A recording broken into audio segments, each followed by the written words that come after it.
take a look up at your screen and try to solve this question from the Stanford Math Tournament in 2022. Stanford's one of the strongest, most prestigious colleges here. So if you're able to solve this, that's a good start. Okay, hopefully you'll be able to solve many more.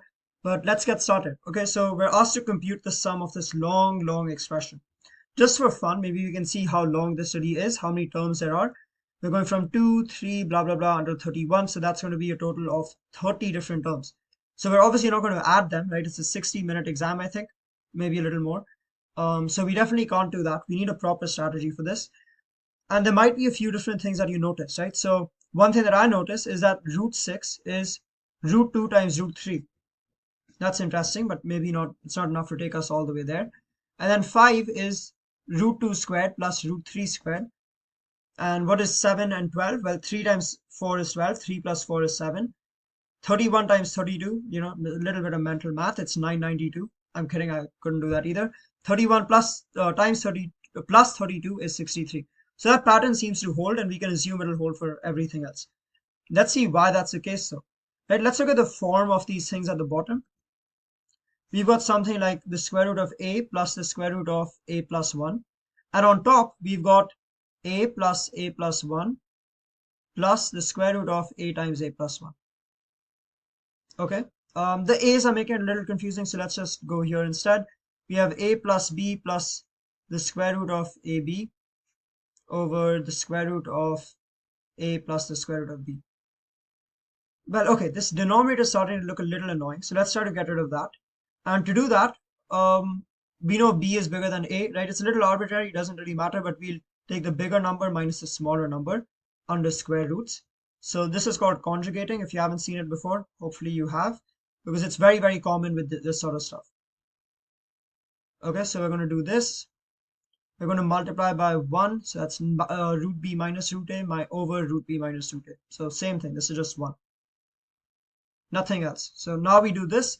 The denominator is a famous difference of squares, right? It's b minus a. The numerator, on the other hand, is, okay, we have b root b minus a root a, and anything else? I mean, oh yeah, there'll be more stuff. There'll be plus a root b minus b root a, and then some more stuff. Okay, it's a little messy. It's not the prettiest thing. Okay. So yeah, I mean, it's not really looking that nice, but let's make a very quick change. Okay, let's just say that this is a, this is b, then this is a squared, b squared, and ab. Okay, just because the algebra is a little ugly, I'm just making that change. Okay, nothing special at all. We had b minus a over here. We had b plus a over here. We had a squared plus b squared plus ab, and I'm multiplying this by b minus a over b minus a. Okay, that's it. Nothing special. I'm just doing it so it's a little easier for you to see. And I recommend doing this on questions with ugly square roots just because it's less ugly, right? But this is just b cubed minus a cubed over b minus a. No, sorry, what? B squared minus a squared. However, look over here. Yeah, b squared minus a squared is always equal to 1. B squared minus a squared is equal to 1. B squared minus a squared is equal to 1. Always the case. So we just have b cubed minus a cubed. And now, again, okay, I don't think I've explained this very well. Hopefully you get what I've done so far. I did a little bit of algebra here and there, right? All I did was rationalize it and multiply by the conjugate. Okay, that's it. It's looking very complicated, but what we get is essentially b cubed minus a cubed, right? And remember, b and a are consecutive, so that's like a minus 1 cubed minus a cubed. No. Is that correct? Doesn't seem right. Yeah, no, that is correct. Sorry. Yeah, a minus 1 cubed minus a cubed plus a minus 2 cubed, a plus, oh my god, I don't know what I'm doing, sorry, minus a plus 1 cubed, and so on, right? Now notice this, a plus 1 cubed, a minus 1 cubed. Now over here, we're actually going to have a plus 3 cubed minus a plus 2 cubed. So that cancels, Everything cancels out. This is called telescoping. Very common. In fact, I think this is probably the single most common technique for evaluating this sort of stuff. There'll always be some pattern because you can't really solve it just raw, right? Also happens with products like this when you're multiplying instead of adding. There'll be cancellations like this going on. Lots of cancellations happen. It's called telescoping because it telescopes, or I mean, that's very helpful. Anyway, what we're going to be left with is the final number. So let's call that f cubed minus the first number, a cubed. And we can just look over here and see that's going to be 32 root 32 cubed minus root 2 cubed. Okay, ugly and not the best, but that's fine. So that's 32 root 32 minus 2 root 2. This is 32 times 4 root 2 minus 2 root 2. So that's going to be 126 root 2.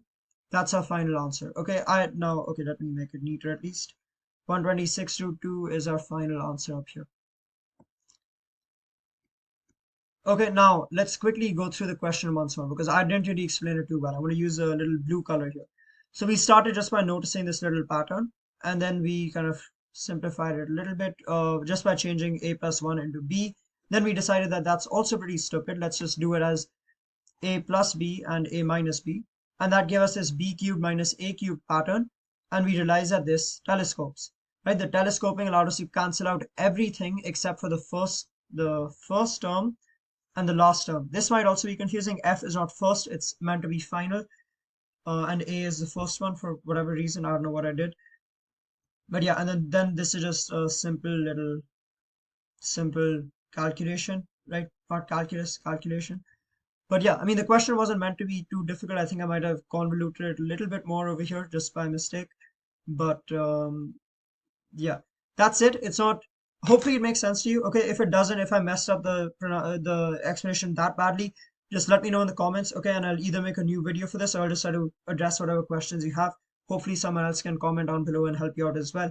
But that's it for this video. I know it's been way too long for question 1, but yeah, thank you so much for watching, and I'll see you in the next video. Bye bye.